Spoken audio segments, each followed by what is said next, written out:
এই কি অবস্থা? আজকে life of an average guy, day 6 or 7 ভুলে গেছি আজকে কয় নাম্বার দিন। গতকালকে একটা ঘটনা ঘটছিল যে আমার পাশ দিয়ে একটা বাইক যাচ্ছিল, তখন হচ্ছে কি আমি পজ হয়ে গেছিলাম এবং পরে আমি বাসায় গিয়ে ভিডিও করছি। এবং আমি কালকে ঠিক করছি যে নেক্সট টাইম আমি অলওয়েজ বাইকে ভিডিও করব, বাইকে ভিডিও না করলে আমি একদম পাবলিক প্লেসে ভিডিও করব। এবং এই ভিডিওগুলো করার সময় পৃথিবীর সব মানুষ যদি আমার দিকে তাকায় থাকে, স্টিল আমি আমার মতো বকবক করে যাবো। এখন এই জন্য আমি আজকে বাইকে বসে আছি এবং আমার সাথে আমার ফ্রেন্ড অভিনব আছে, ও ভিতরে বসে শুনতেছে এবং হাসতেছে। স্টিল আমি জানি না, আমার কাছে মনে হচ্ছে যে ইটস ওকে, এটা কথা বলার কোনো সমস্যা না এবং আই এম কনফিডেন্ট। এখন আজকে যে ব্যাপারটা ছিল, আজকের দিনটা আমার জন্য মোটামুটি ভালো। আজকে একটা পরীক্ষা দিছিলাম, সকালে 11টায় ঘুম থেকে উঠছি, ওঠার কথা ছিল 8টায়, যদিও 8টার সময় উঠে আবার ঘুমাইছি। সো আমি আমার দিক থেকে ঠিক আছি। দেন 11টার দিকে উঠে একটা টিউশন ছিল, ওইটাকে পড়াতে যাই নাই। দেন চলে গেছিলাম হচ্ছে আমার ক্লাসরুমে। এখন ক্লাসরুমে যাওয়ার পরে হঠাৎ করে স্যার এসে বললো একটা সাডেন টেস্ট দিলাম। আনফর্চুনেটলি কীভাবে যেন একটা টপ স্কোর র্যাঙ্ক করে ফেলি। এখন এটা নিয়ে আমার ফ্রেন্ড সার্কেল খুবই জেলাস ছিল, বিষয়টা আমার কাছে খুবই ভালো লাগলো।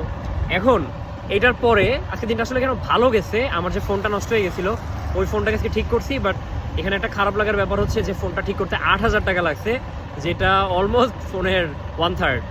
অ্যান্ড এটা করার পরে আমি অফিসে গেলাম। অফিসে যাওয়ার পরে কিছু সময় বসেছিলাম, ভাইয়ের সাথে বেশ কিছু বিষয় নিয়ে মাইন্ড স্প্রিং করলাম, অনেকগুলো বিষয় জানলাম যেগুলো আসলে আমার জানার আসলে এখন দরকার ছিল না, বাট হয়তো কোনো কাজে লাগবে। কারণ আমি বিশ্বাস করি যে যে বিষয়গুলো আমি আসলে জানি না, কিন্তু যদি আমি জেনে যাই ওই বিষয়গুলো আজকে কাজে না লাগলেও পরবর্তীতে জানা যাবে বা কোনো একটা কাজে লাগবে, এটা নিয়ে কথা হচ্ছিল।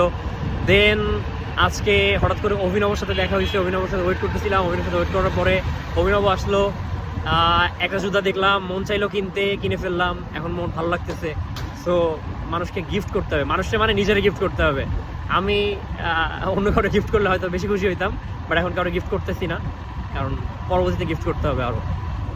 সো এখন ঘুরে বেড়াচ্ছি। এখন মন চাইছে, বাসায় প্রচণ্ড ঘুম আসতেছিল, বাসায় যাইতে হবে, কিন্তু এখন হঠাৎ করে মন চাইলো যে এখন ঘুরতে হবে, তাই ঘুরে বেড়াচ্ছি। কোনোভাবেই মনকে মানে মনের বিরুদ্ধে কাজ করা যাবে না, মন যা চাইবে তাই করতে হবে। তো এটা মোটামুটি এখন ঘুরতেছি। এবার এটা করার পর এখন কথা খুঁজে পাচ্ছি না, কিন্তু ভালো লাগতেছে। আজকে দিনটা খুব একটা ব্যাড বাস যায় নাই এই জন্য। কিন্তু ওই যে লাইফ অফ অ্যান অ্যাভারেজ গাই থেকে যাচ্ছি, কারণ আজকে আমি নিজের মতো করে বা অন্য কিছুই করি নাই। হয়তো দুই একটা স্বপ্ন পূরণ করতেছি, বা স্বপ্ন না, শখ পূরণ করতেছি, কিন্তু আমি নতুন করে কিছুই করি নাই আজকে, যেটা আসলে আমাকে আরও সামনে এগোয় নিবে। ছোটোখাটো কাজ করতেছি, বাট সামনে এগোনোর মতো কিছুই করি নাই। সো আজকেও লাইফ অফ অ্যান অ্যাভারেজ গাই রয়ে গেলাম। তো দেখা যাক কালকে অন্য কিছু করতে পারি কিনা।